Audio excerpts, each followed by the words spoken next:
Y ya estamos aquí con Rodrigo Alcázar, director de Inmovecro en el estado, para platicar un poco o un mucho de todo lo que hoy se tiene que hacer en este estado y en estas ciudades como Cancún, donde esto fue un asunto que, como muchos otros, fue postergado durante tanto y tanto y tanto tiempo.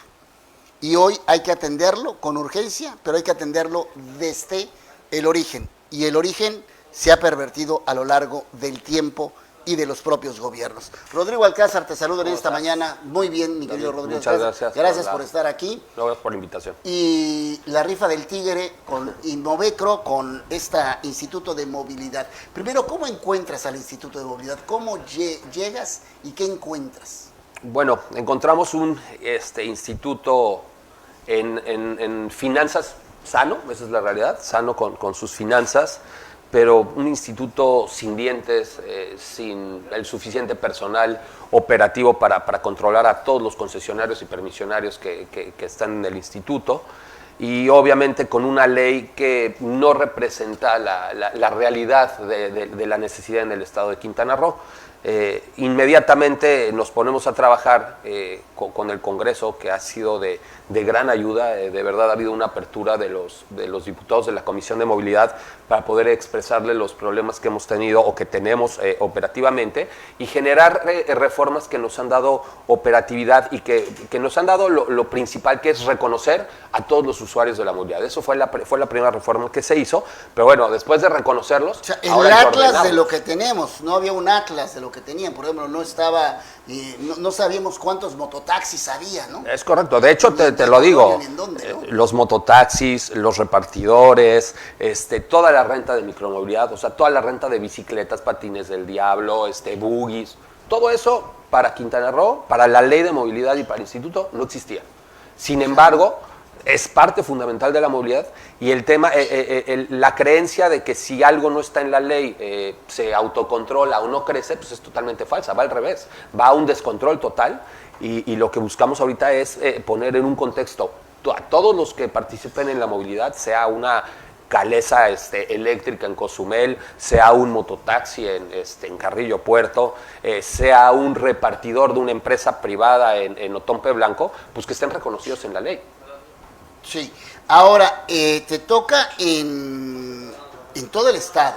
¿Cuáles son, evidentemente, y la pregunta nos lleva a decir, los puntos neurálgicos tienen que ser Cancún, Playa del Carmen, las grandes ciudades? Cancún es el punto neurálgico de la movilidad o de la inmovilidad y de toda esta pugna y déjame llamarlo de esta pugna controlada en gran parte por mafias sindicales, por mafias de cacicazgos que se han hecho a lo largo de todo esto, y luego por esta aparición de los mototaxis que aparecieron de manera anárquica, espontánea, y que después crecieron sin control alguno.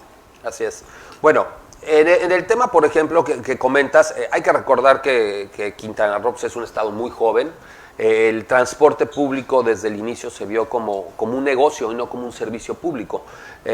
Al volverse un negocio, se generan obviamente cuotas de poder, aparecen los sindicatos, los cuales no está mal que existan los sindicatos. Al final los sindicatos tienen sus funciones muy claras en el tema de la protección a sus agremiados, pero de ninguna manera los sindicatos debieron de tomar el control de la movilidad. Obviamente toman el control de la movilidad pues a falta de una autoridad que ejerza este control. A la creación del Instituto de Movilidad, por lo menos yo, que ya llevo varios años en el tema de la movilidad, creí que iba a haber un ente que regulara.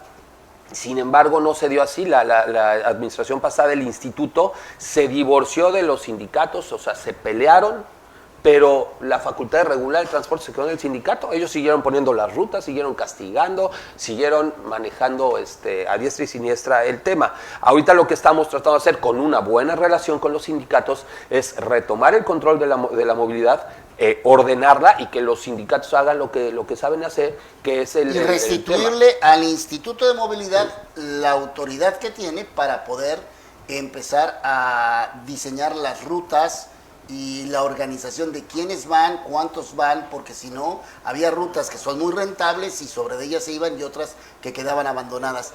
Pero en todo este asunto de la movilidad, cómo pareciera que además, cuando hablamos de movilidad, vemos únicamente este asunto de los taxis, de Uber, de Cabify, de los mototaxis y de este transporte. Pero la movilidad creo que tiene algo más grande que todo esto. La movilidad tiene que ver también con el diseño de las avenidas, con el diseño también de las rutas, con el diseño de cómo vamos a tener una ciudad que también sea amigable y que no tengamos tantos carros en los arroyos vehiculares. Si hacemos más calles, tendremos más carros. Correcto, lo que tú acabas de decir se llama demanda inducida. El hacer más calles, lo único que incentiva es la compra de más vehículos y la saturación de nuevas calles. Por supuesto, tenemos que migrar a sistemas de transporte que sean eficientes y como bien dices, la movilidad abarca prácticamente todo. Todo abarca, desde la construcción de una plaza comercial, de un hospital, de una avenida, de una oficina de gobierno, porque al final todos nos tenemos que mover para llegar. Recordemos que ya la movilidad está reconocida como un derecho humano y para mí la movilidad es un derecho humano transversal, porque es la forma en la que accedes a todos los demás derechos. A la salud, accedes moviéndote a un hospital; a la escuela, accedes moviéndote al centro de trabajo; al ocio, a la diversidad. La seguridad misma, si no hay un transporte, ¿cómo llegas? El empleo. Entonces, la movilidad es para mí un derecho humano transversal, toca a todos los demás. Entonces, al final se vuelve el chile de todos los moles. La movilidad está en todo. En el Congreso, en la comparecencia el día de antier, me decía, ¿no?, que por qué no le apostamos a la bicicleta y que hay que hacer ciclovías. Está perfecto y es una muy buena idea. Pero yo te diría, ¿por qué no mejor le apostamos primero al peatón? No tenemos banquetas en el estado. Se les olvidó que existe el peatón. Entonces, si queremos organizar el transporte público y, por ejemplo, que un camión pare en una parada y que toda la gente de la colonia o de la cuadra se acerque a esa parada, pues primero tenemos que hacer que haya banquetas para que la gente de la colonia pueda caminar a la parada. Luego tenemos que generar la parada. Y luego tenemos que generar el sistema de transporte público. Entonces, y la cultura de que vayan hasta allá. Y correcto. también que usen los puentes peatonales. Porque ves el puente y de repente ves al peatón que está toreando en la avenida. Esto mucho en la Colosio. Está toreando el carro por no pasar el puente, cuando está el puente peatonal. Es correcto. Todo lo que acabas de mencionar son facultades que tiene el instituto. No quiere decir que el instituto es el responsable de todas estas obras. Sin embargo, te pongo el ejemplo, en Cancún, el instituto presenta al municipio un proyecto de cruces seguros y de semáforos, lo presenta como una propuesta o como una sugerencia, y el gobierno municipal lo adopta y ya lo está haciendo, y lo está haciendo de una manera muy correcta, que obviamente es la inversión más grande en semaforización en cruces seguros, y esperemos que siga esta inversión. Obviamente este tipo de proyectos se les dan a todos los municipios, se van preparando y se van dando a los municipios. En la comparecencia también hablé de la compra de equipo para el área de proyectos por 3 millones de pesos. Es una compra inédita que nunca se había hecho en la historia del instituto, y se le compró drones, se le compraron estaciones totales, para softwares de alto poder para hacer simulaciones de transporte y de peatonalización. O sea, al instituto hay que dotarlo de instrumentos para que podamos avanzar en este sentido. Estos instrumentos, y aquí hablamos, viene una elección del sindicato de taxistas más poderoso, yo creo, del sureste. Pero Inmovecro, cuando hay esta pugna porque vamos, hoy la propaganda para el liderazgo del sindicato de taxistas Andrés Quintana Roo es sin duda alguna acabemos con el Uber y con las plataformas digitales, y vuelven a motivar esta pugna con las plataformas digitales como una bandera y como una propaganda para poder allegarse la voluntad de los socios. Que es muy válido en las campañas, ¿no? Pero que esto vuelve a calentar el tema, volvemos a lo mismo, ¿no? A esta pugna que sigue siendo el tema central de la movilidad entre taxistas y plataformas digitales, y bueno, ya no taxistas, hasta el TT.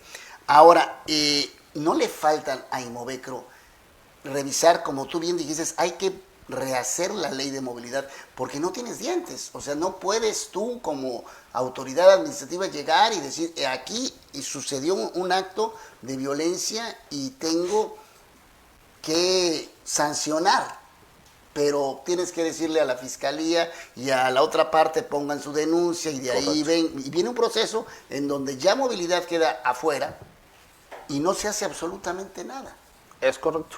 Le faltan dientes a movilidad. Le faltan dientes, pero más que dientes, yo te diría, la ley actualmente pues es una ley sumamente recaudatoria, está llena de multas, y multas de 70,000 pesos y de 80,000. El problema es que cuando se hace una ley pensando solamente en la recaudación de la multa, pues no funciona. No es que le hagan falta dientes, es que tiene los dientes chuecos. O sea, hay que hacer una ley que se adecue a la necesidad del Estado y que le dé los dientes adecuados para poner orden en este estado, ¿no? O sea, es una ley que está armada con temas de Veracruz, de Ciudad de México, o sea, no funciona que la así. parcharon, que agarraron de todo un poco y hicieron este mosaico de ideas que no están plasmadas en la realidad de la movilidad del estado. Así es. En este momento nosotros tenemos un contrato con una consultoría, nos están apoyando en el documento, porque pues no es una ley hasta que el Congreso la apruebe, pero se está trabajando en un nuevo documento que sustituya al actual totalmente, se deroga al actual, se meta un nuevo documento, obviamente viene con su reglamento, viene con todas las leyes secundarias que tienen que tocar. Ese es un gran ejemplo de cómo es una ley hecha al vapor la que tenemos actual. ¿Cómo es posible que en la ley de movilidad no haya correlación con ninguna otra autoridad? Ni con desarrollo urbano, ni con obras públicas, ni con salud, ni con medio ambiente, cuando son materias que se interrelacionan con la movilidad muy fuerte. Entonces tenemos que trabajar en las reformas de todas estas leyes, que son reformas simplemente para adecuarse o para que la ley de movilidad pueda tener este brazo con ellos. Por ejemplo, en el tema de salud, es imposible que una ley de movilidad no pueda tener una relación con la ley de salud para nosotros tener datos de cuántas gentes fallecen por accidentes, cuántas gentes quedan en incapacidad. No lo sabemos. En este estado hoy no lo sabemos. No hay una relación entre el Instituto de Movilidad y las policías municipales. El Instituto de Movilidad está o te lo entregan como un satélite ahí extraviado y perdido y únicamente se hacía cargo de medio dialogar con los sindicatos establecidos y con el problema en cuestión, el conflicto. Tal cual, el instituto está totalmente desagregado de la administración pública. Y está bien, es un instituto, pero eso no quiere decir que esté fuera de la administración pública y entonces pues, no tengo que trabajar con nadie y mi función es solamente regular a los taxistas y ponerles multas a los taxistas. Eso es totalmente falso. Tenemos que tocar a todos. Ese es el gran problema. Ahora, con algunos gremios de taxistas, dicen, bueno, es que están sobre nosotros. No, pues estamos sobre todos. Se ponen multas a taxis, a mototaxis, a transporte privado. Estamos peleando duro el tema de la póliza de seguro. No puedes estar prestando un servicio público o privado sin póliza de seguro. Y ahí venimos con otro problema, la inspección. Tengo 39 inspectores para todo el estado, para cubrir a más de 40,000 concesionarios, más de 60,000 choferes, más de 100,000 usuarios privados de transporte. Es imposible. Entonces, lo que estamos pidiendo es que nos amplíen el recurso para personal, recurso para material y recurso para generar más proyectos. Y la relación con las direcciones de tránsito municipales para que coadyuven con ustedes en esta supervisión, porque también están ellos saturados. Claro. En el tema de la interrelación con los municipios, la ley debería de prever esta interrelación, pero no la prevé, entonces se vuelve un trabajo político del instituto. ¿Para qué trabajar en un tema político cuando puede una ley simplemente generar los canales de lo que tiene que hacer el municipio y lo que tiene que hacer el Estado? En la Ley General de Movilidad ya vienen perfectamente establecidas las facultades que tienen los municipios, los estados y la federación y cómo se interrelacionan.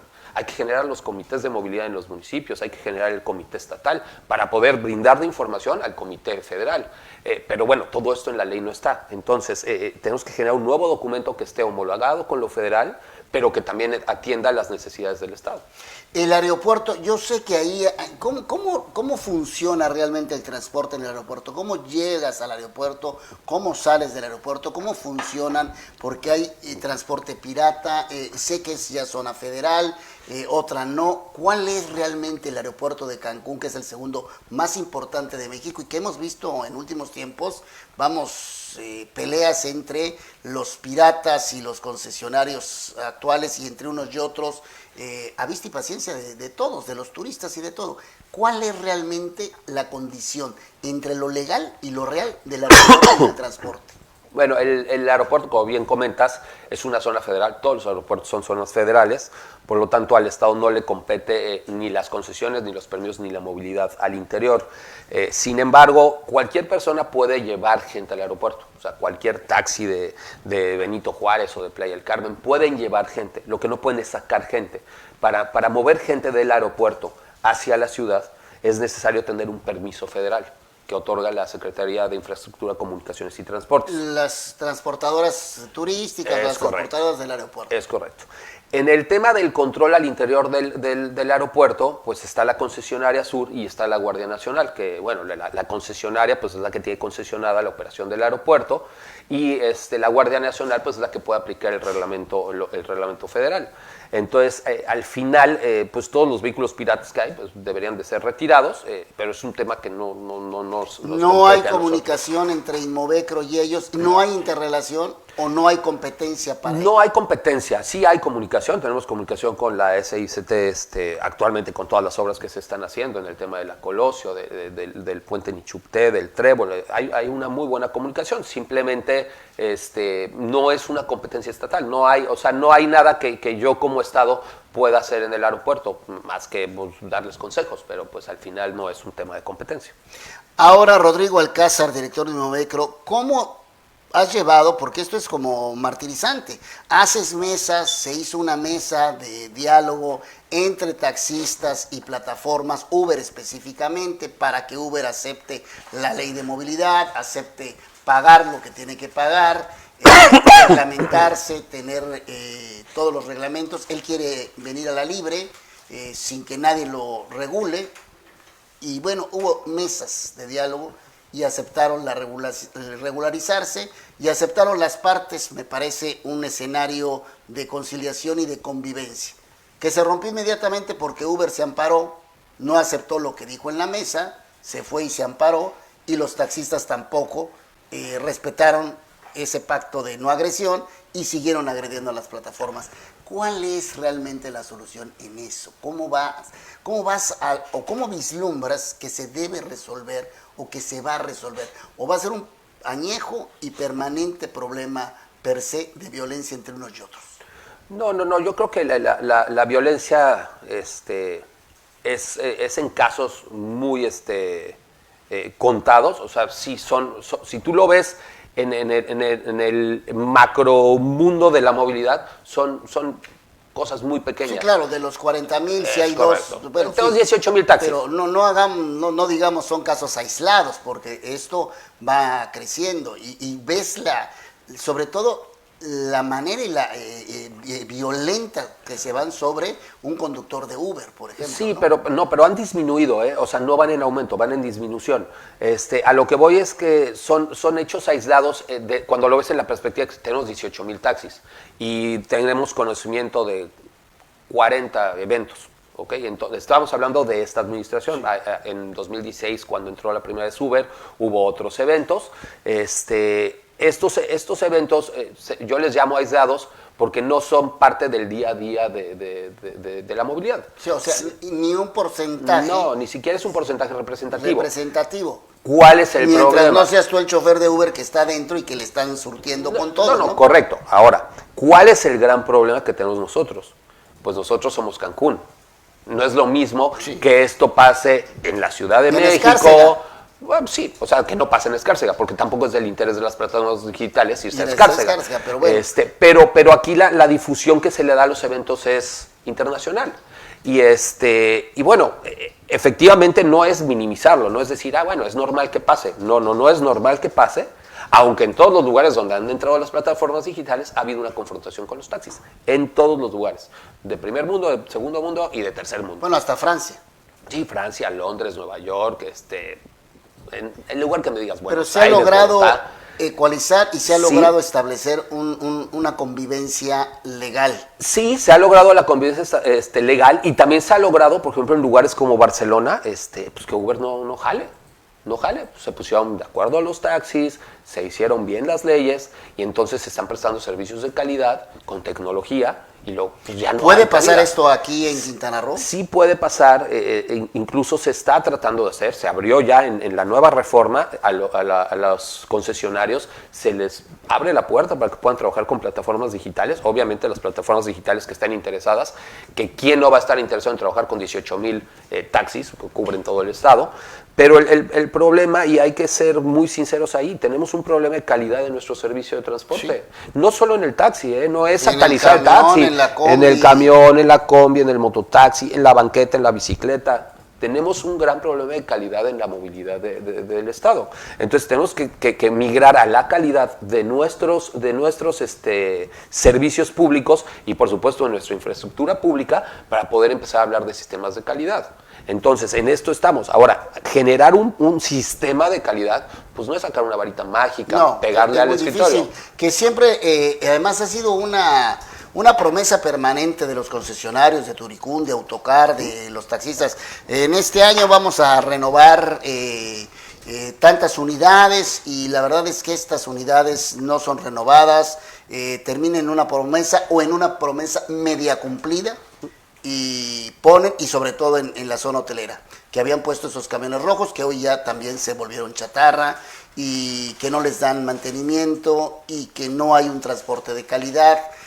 ¿Cómo hacer que estas empresas puedan entrar en una nueva dinámica para entender la movilidad y entender que es un negocio, puede ser más si ellos se hacen más eficientes como transportadores? Bueno, lo primero que yo te diría es, tenemos que dejar de hacernos esa pregunta de cómo hacer que los empresarios entiendan, cómo hacer que el sindicato coadyuve, no. Tenemos que generar una política pública de movilidad. No tenemos que hacer una ley. Claro, una ley y un instituto fuerte que tutele esa política de transporte público. Y una política de transporte público es a 50, 60 años. Si hacemos una política pública para 4 años, no va a pasar absolutamente nada. Hay que hacer una política pública para 50 años. Cuando Quintana Roo todavía no existía como Estado, en Europa, en Asia, ya estaban generando políticas públicas para su transporte. El transporte público que hay en los países desarrollados se generó hace 60, 70 años como una idea y se empezó a invertir en infraestructura para llegar a lo que hoy tiene. Mucha gente critica al presidente López Obrador por el Tren Maya. El Tren Maya, los trenes de pasajeros, son en Europa y en Asia, pues el pan de cada día. Bueno, y siguen lo critican construyendo. por lo ecológico, no por el como transporte tal y como parte de la movilidad, porque eso va a venir a despresurizar muchas cosas. Sí, pero lo critican, por ejemplo, también por el tema de los costos. Y yo te voy a decir algo también, que tenemos una idea muy equivocada de cuál es la función del gobierno y qué es un servicio público. Cuando tú vas a generar un servicio público y tú buscas rentabilidad del servicio público, te estás equivocando. Primero tienes que generar el servicio público. Sí, posiblemente te puedas ayudar de un particular para hacerlo. Y el particular no le va a entrar si no es negocio. Pero eso no quiere decir que el gobierno no tenga que subsidiar. En Europa y en Asia, prácticamente todos los sistemas de transporte público están subsidiados. En el mundo entero, los trenes no son rentables. No son rentables. Sin embargo, los operan empresas privadas que ganan dinero. Entonces es cuando dicen, ¿cómo en Europa la empresa? Porque el gobierno es el que le paga a la empresa para que gane dinero. Hace poco fui en Shanghái, el tren desde el tren Bala en Japón, que ya no es tan nuevo, pero funciona muy bien y da una gran movilidad a Tokio, pero también es subsidiado, como el de Shanghái, como el de... Por supuesto. Bueno, hasta en estos países, y hablo de Shanghái porque es un país con un gobierno comunista, pero sus trenes son subsidiados por el Estado. Por supuesto. Como en Europa todos son subsidiados, como en Estados Unidos, vamos, no hay trenes rentables. No, el tren no es rentable por sí solo, porque la infraestructura es muy cara, porque el mantenimiento es muy cara, porque la tecnología es muy cara. Pero el beneficio es claro, exponencial. Es que cuando tú ves, es que así se debe medir la rentabilidad. La rentabilidad no debe ser tratarlo como un negocio y entonces saber cuántos pesos me está regresando el camión. No, la rentabilidad es social, la rentabilidad es comercial, la rentabilidad es económica, pero para la ciudad es correcto. Imagínate, con el Tren Maya van a tener la oportunidad los trabajadores, que no sé, pueden ser 40,000, 50,000 trabajadores que todas las mañanas o durante el día viajan de Cancún a la Riviera Maya, en otro tipo, en su carro, en combis, en camiones que les ponen los hoteles, en fin, y que saturan la carretera, podrán utilizar el Tren Maya para llegar directamente a sus trabajos. Esto despresurizará estas vías. Por supuesto, y aparte de la despresurización es la seguridad, la calidad, obviamente el costo final que la gente va a pagar no va a ser mayor o mucho mayor a lo que se paga en una combi. Sin decir que la combi está mal, ojo, tampoco es satanizar ni al mototaxi ni a la combi. Hay lugares donde se necesitan combis, hay lugares donde se necesitan mototaxis, hay lugares donde se necesita caminar, hay lugares donde se necesitan triciclos. La movilidad es diversa y la movilidad es algo que va cambiando.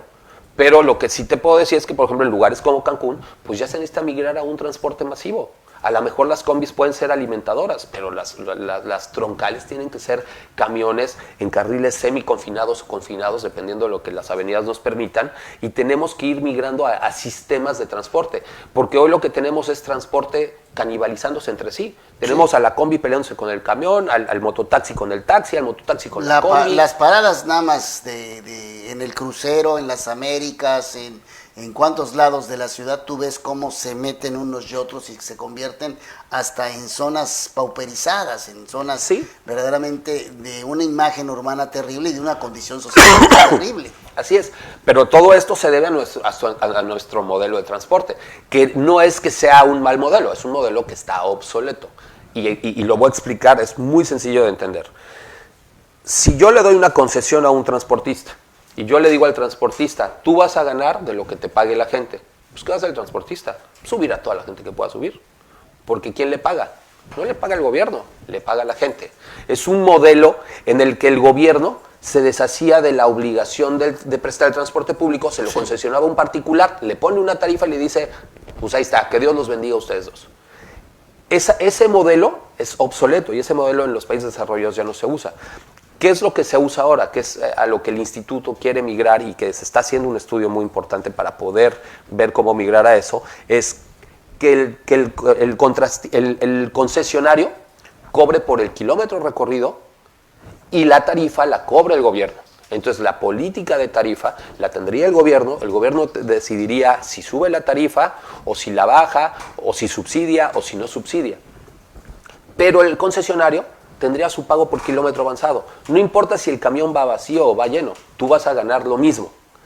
Entonces, ¿en quién recae ya la reorganización de las rutas, el diseño de las rutas? Pues en el gobierno, porque al gobierno es al que le va a costar. O sea, es un modelo de mucho más trabajo. Y el costo de las unidades, para tener unidades de calidad, modernas, menos contaminantes, con limpieza, con lo necesario para dar calidad en el servicio, recaería en el concesionario. No, recae en el fondo donde cae toda la tarifa. La tarifa no le cae al gobierno y el gobierno la gasta en lo que quiere. No, se hace un fideicomiso, en ese fideicomiso cae todo el dinero a la tarifa por medios electrónicos, porque también tenemos que migrar a la tecnología, ahí cae todo el dinero. Lo primero que se paga es el parque vehicular. Lo primero que se paga es la renta del financiamiento del camión. Después se le paga al concesionario. Y después, si sobra, entonces el gobierno lo podrá disponer preferentemente para cosas de movilidad. Si no sobra, pues entonces cae en un subsidio, como es en casi todas las partes del mundo. Ahora, Quintana Roo tiene muchas ventajas sobre otras ciudades, incluso en Europa. Tenemos la llegada de 20 millones de turistas al año. 20 millones de turistas al año que no tendrían problema en pagar una tarifa diferenciada de transporte público de calidad. ¿Me explico? Sí, entonces podemos hacer Londres la tiene desde es correcto, es correcto. Te cobran una tarifa especial.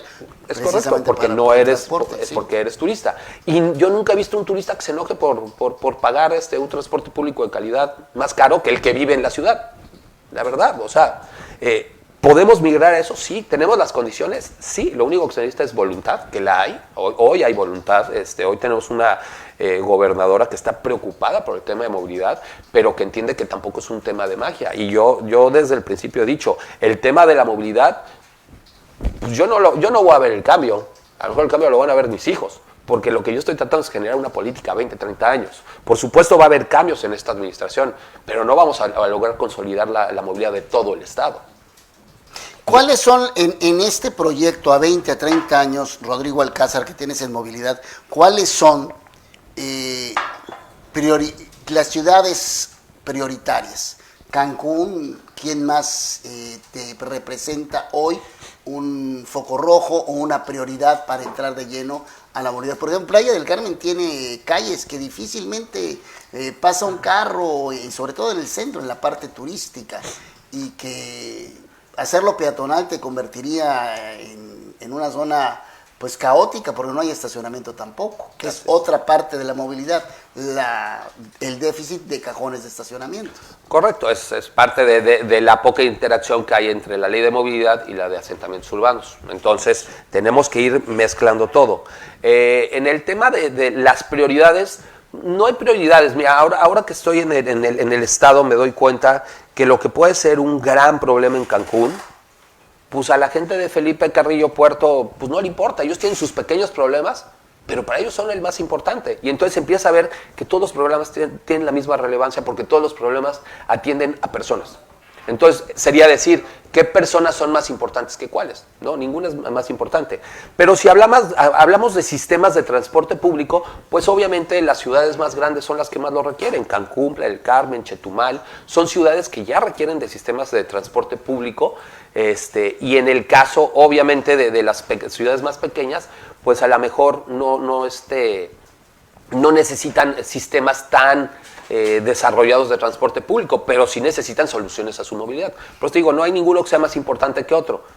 Hay que atender todos. Hay que atender todos, como bien dices, vamos, el tricitaxi en Carrillo Puerto o en Tío-Suco es importante ese transporte. Muy importante. Y también el taxista que está ahí es importante. Pero hay en esta geografía de la importancia, yo te diría, bueno, hay núcleos como Cancún, y en esto en específico, 18,000 taxis, ¿son suficientes o ya hay que detener la entrega de concesiones para reorganizar el transporte de la ciudad? O sea, los 18,000 taxis son en todo el estado. En Cancún tenemos 8,000. 8,000. Yo te diría que en Cancún creo que estamos ya bien en el número de taxis. No existe, fíjate, en movilidad no existe una media de taxi por persona en ninguna parte del mundo. Es un tema de oferta-demanda.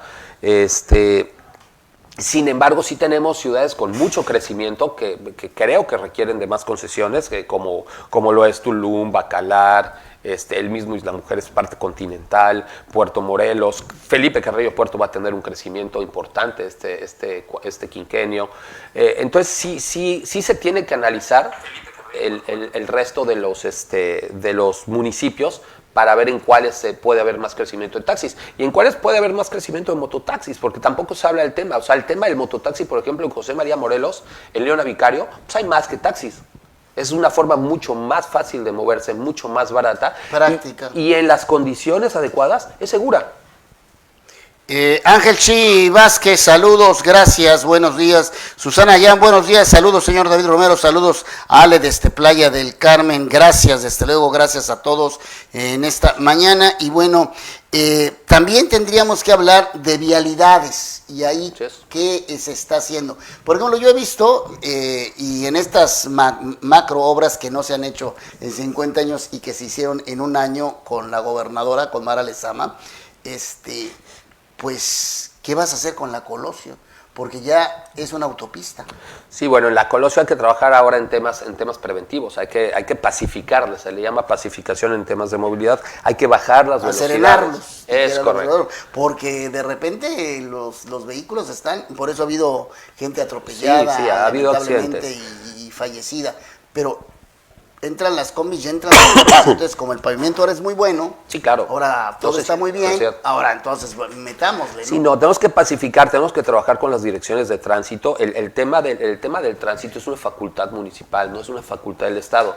Sin embargo, como tutor de la política de movilidad, el instituto debe de incentivar la seguridad vial. Tenemos bueno, la ley federal ya habla de velocidades máximas en centros urbanos de 40 kilómetros por hora. Entonces, adecuarnos a esas velocidades va a ser difícil porque la gente está acostumbrada aquí a andar 70 kilómetros por hora y para ellos eso es bajito. Esos son eso es bajito. Los decentes. Es a lo que voy, eso es lo moderado. 80, 100. Entonces tenemos que ir pacificando la ciudad entera y haciéndole entender a la gente que la diferencia entre ir a 100 kilómetros y a 40 son 5 minutos.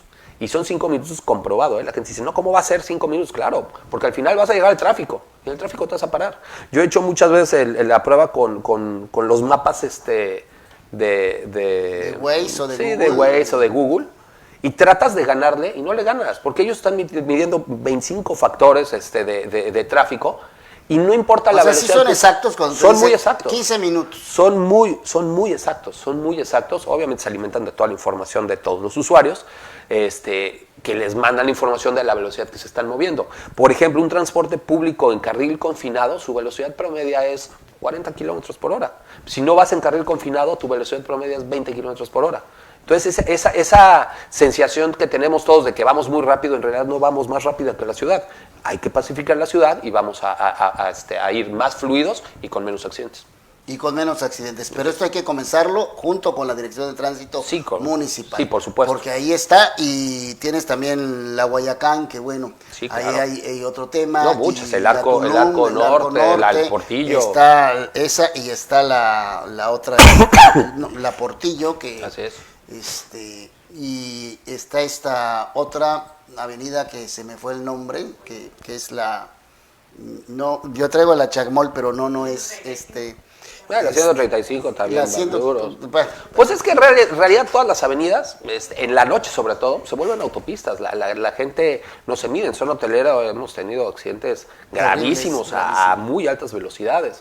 Entonces es un tema no solamente de pacificar con medios físicos, sino también de cultura vial. También hay que apostar. La zona hotelera tiene un bajo incidente de accidentes, ¿no? Para la cantidad de coches que circulan, sí. Pero tenemos muchos accidentes y generalmente son en la madrugada. ¿Cómo vendrá este puente a ayudar a la Cuculcán y a la ciudad? El puente de la Laguna Nichupté. El puente de la Laguna Nichupté lo que nos va a dar es una vía alterna y está bien fácil de explicar. Hoy si toda la gente quiere ir a la zona hotelera, solamente puede entrar por el kilómetro cero o por la parte del aeropuerto. La forma más fácil de entrar es por el kilómetro cero. Ahora con la Colosio ha aumentado la entrada por la parte de atrás porque es ya mucho más rápido y eficiente. Pero aún así, cuando todos quieren ir al kilómetro cero, necesariamente tienen que entrar a la parte central de la ciudad. O sea, tienen que entrar a los pares viales, tienen que entrar a la Bonampak, a la Tulum, a la López Portillo, a la Bonampak. Y aquí es donde se genera el congestionamiento, porque la primer parte de la ciudad es un diseño de Fonatur para una población de 30,000 habitantes, peatonal, que iba a ser un pueblito turístico muy bonito, que se salió de control y ahora somos 1 millón. Entonces, la ciudad fundacional no ha tenido cambios en sus vialidades. Cuando tú metes todo el flujo ahí para que vaya hacia la zona hotelera, se genera un embudo. Lo que va a hacer el puente es abrir una entrada directa de la avenida Cabá, de las Torres, de la Guayacán, que la Guayacán te trae todo lo de 135, para poder entrar directo al kilómetro 12 más o menos. Entonces prácticamente si tú vas al kilómetro 8, al kilómetro 18, ya no vas a tener que ir al cero, va a ser mucho más fácil entrar por el puente y vas a desahogar todo el centro de Cancún, y obviamente los primeros 8 kilómetros de que entra por la Plaza Cuculcán. Por Cuculcán. Ahí llega la zona hotelera. ¿Qué van a hacer ahí? Porque yo por más que le busco, digo, ¿por dónde va a bajar? Pues, porque el puente, hasta donde entiendo, tiene una capacidad para movilizar a 30,000 vehículos al día. Sí, digo, obviamente lo que tú dijiste al principio, ¿no? Las capacidades de las avenidas, una es la capacidad con la que la construyes, pero luego se ven superadas por la cantidad de vehículos. Y recordemos que es reversible, la capacidad aumenta en base a los sentidos que tienes abiertos. Obviamente por los horarios que tenemos, los 2 carriles serán en dirección hacia la zona hotelera en la mañana y serán 2 carriles de regreso al centro en la tarde, ¿no? Son los horarios naturales que tenemos. ¿En qué horario se va a hacer la reversión? Pues todavía no está definido. ¿Cómo se va a hacer la conexión con Cuculcán? Pues es una pregunta muy importante. Nosotros ya hemos pedido a la Secretaría de Comunicaciones y Transportes nos envíe el proyecto de esta conexión para poder hacer observaciones, ya que pues es que puede ser algo donde hay espacio para que el flujo vehicular con el que viene o con el que ya existe aún disminuido y con los establecimientos comerciales de alrededor pueda venir y tener pueda venir y ser fluido y no generar un embudo o un evento de accidentes por Así es, hay que ver el proyecto. Yo no puedo hablar de un proyecto que no conozco porque no me han mandado esa conexión. Cuando analizamos la conexión con la parte del centro, ahí sí nos mandaron el proyecto y hicimos varias observaciones. Se cambió el proyecto en una sola gasa, que quedaba una vuelta que no tenía sentido. Se modificaron las gasas y se pudo hacer. En el otro entronque aún no tenemos la información. Yo espero que a lo mejor dentro de este mes nos puedan mandar la información para poder hacer observaciones como autoridad estatal y obviamente también alimentarlo de la Dirección de Tránsito Municipal para tener el mejor proyecto posible. A ver, la inversión se está haciendo con la mejor intención de generar un beneficio. Bueno, hay que cuidar los detallitos porque luego en los detallitos está el diablo. Sí, hablando de eso, y están metidos en los sindicatos. Hablando de eso, están metidos en los sindicatos, hay mafias en los sindicatos, hay distribuidores, hay tiradores de droga, como también, pues parte de lo que se tiene que ver, cómo se sanciona eso, cómo le entras de repente a este tipo de mafias, no recibes amenazas, no recibes, porque hay resistencias y hay mafias, casi casgos, que están al interior de los sindicatos, fundamentalmente de taxis. Y bueno, a ver, en el área de la movilidad, siempre lo he dicho, es en el área que siempre me he movido y me gusta, pero es un área en la que pues, difícilmente quedas bien. Si no haces, porque no hiciste, y si hiciste, porque hiciste, ¿no? Es un área muy complicada y pues las amenazas vienen por todos lados, ¿eh? Vienen por redes sociales, vienen por teléfono, la gente te grita en la calle. Amenazas como tal, directas, por yo meterme en temas que son delictivos, no he tenido, sinceramente. Si bien todos sabemos que hay ciertos sectores que se usan para este tipo de cosas, que tampoco hay que decir que todos los taxis se usan para esto, porque es una gran mentira. Pero sí, por supuesto que los hay y es parte del control que se quiere tener.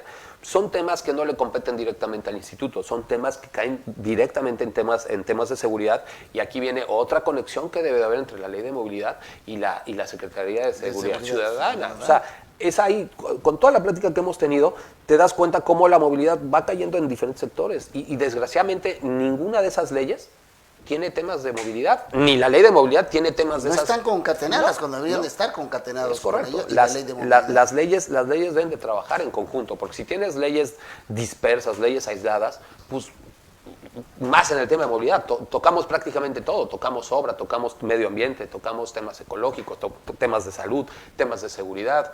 Entonces tienen que estar las leyes amarradas para poder trabajar en conjunto y en coordinación. Y ya para finalizar, mi querido Rodrigo Alcázar, ¿cuándo crees que podría estar esta nueva ley de movilidad con estas garras o con estos instrumentos que le den a movilidad esta transversalidad, que le den a movilidad esta perspectiva de 20 a 30 años o más? ¿Cuándo podrás tener una ley que tenga la integralidad que hoy planteas? Bueno, yo espero que empezando el próximo año podamos ya tener esta ley. Obviamente necesito tener yo el documento, el contrato que tenemos prácticamente termina este mes, así que a mediados del próximo mes yo debo ya de tener los documentos, los entregables. Obviamente lo tiene que checar la Consejería Jurídica del Gobierno del Estado y posteriormente se tendrá que ingresar al Congreso para que también el Congreso lo analice, lo suba a comisiones, en comisiones se discuta, si se tiene que hacer algún cambio que consideren los diputados que se haga y luego poder ya promulgar o publicar esta ley, bueno, que se apruebe, que se publique, y posterior a la publicación tendrá que venir la publicación del reglamento, que también está incluido en el trabajo que se está haciendo, y la reforma a las leyes secundarias. Entonces yo espero que podamos los primeros 6 meses del año concluir con todo este trabajo. Es un arduo trabajo político en el cual vamos a necesitar apoyo, por supuesto, del Congreso del Estado, pero que es necesario para que esta materia camine hacia el futuro y, como tú dices, dejar bien fuertes los cimientos de una política de movilidad a 50 años. Rodrigo, ¿controlas a tus delegados de todo el estado? Porque también el Instituto de Movilidad, en la otra administración, que fue cuando se creó, y cuando fue Dirección de Transporte en la Secretaría de Comunicaciones Estatal, era un nicho de profunda corrupción. Sí, mira, el tema de los delegados son necesarios. ¿Por qué? Porque es la representación del instituto en los municipios, pero efectivamente había un descontrol, prácticamente eran como mini institutos en los municipios. Sí. Entonces, yo conozco algunos que viven en una vida de rey después de haber sido delegados. Pues ahorita lo que sí te puedo decir es que siguiendo los pasos y el ejemplo de la gobernadora Mara Lezama, pues nuestra función es escuchar a todos. Entonces, lo que sí te puedo decir también es que antes el director del instituto... Pero si algo sí le irrita a la gobernadora y fuerte, es la corrupción. Es correcto, pero la única manera de acabar con la corrupción es escuchando a la gente. O sea, tú no te puedes enterar de un acto de corrupción si no escuchas a la gente. Si no escuchas a la gente. Es correcto, si el director siempre está ocupado, el director nunca tiene tiempo, el director no atiende a la gente, no recibe, el director siempre está pues, en su trono, pues entonces ¿cómo atiendes a la gente? Aparte te toca también la audiencia Por supuesto, pública. Por supuesto, todos los secretarios y directores de esta administración tenemos que escuchar a la gente. O sea, es un mandato a la gobernadora y no solamente lo mandata, todos los días ella sale a la calle a escuchar a la gente. Entonces, si la gobernadora está en los eventos platicando con la gente y viendo temas de multas de tránsito, o sea, cosas que antes un gobernador pues decía, no, espérenme, yo soy gobernador, yo no veo esos temas, pues imagínate tú como director, pues tienes que atender todo tipo de temas. A veces veían temas que no son de movilidad y tengo la obligación moral y mandatada por la gobernadora de atenderlo. Y si es un tema que no tiene nada que ver con movilidad, pues atiendo a la persona y luego la dirección o con quien la tengo que mandar. Este gobierno es un gobierno de atención total. Entonces, cuando tú atiendes a la gente, te enteras de todo. Te enteras de todo, te enteras de que les bajaron el dinero, de que el delegado le dijo, y bueno, tenemos 2 demandas laborales ahorita en el instituto por 2 inspectores que fueron dados de baja por actos de corrupción al principio de la administración. Y los delegados, obviamente, pues, mira, los traigo llamadas, oye, me está hablando que tienen detenido, y el delegado tiene que explicarlo, y si no lo explica, bueno, pues tienen sus sanciones también. O sea que podemos concluir que la movilidad está en plena transformación. Está en plena transformación, pero impulsada por una voluntad política que no existía, esa es la realidad. Te agradezco, mi querido Rodrigo Alcázar. Gracias a ti, David, que estés por la aquí en invitación. DRB Noticias y desde luego contigo la charla siempre será permanente con los micrófonos abiertos. Muchas gracias. Porque es un tema que tenemos que seguir, porque es un tema también cultural, informativo, que se tiene que llevar a toda la sociedad para que la sociedad... Porque al final de cuentas los vehículos se mueven por nosotros, y nosotros movemos todo. Y si no tenemos una cultura y estamos capacitados para poder vialmente entender las cosas, pues seguiremos cometiendo error tras error, ya como sociedad, no únicamente como gobierno, ¿no? Tenemos información por ahí de Acapulco, había imágenes muy fuertes de las primeras que se han podido obtener desde Acapulco, que sigue incomunicado en algunas zonas, pero estamos monitoreando eso. Mi querido Rodrigo, bueno, pues Acapulco es hoy una de las tristes notas de este país. Sí, está duro. Bueno, nosotros ya sabemos lo que es vivir algo así y pues hay que solidarizarnos con la gente de Guerrero. Mi querido Rodrigo, gracias. Gracias a ti por la invitación. No, al contrario, a ti por tu presencia. Gracias. Vamos con más información con Alejandra Vázquez.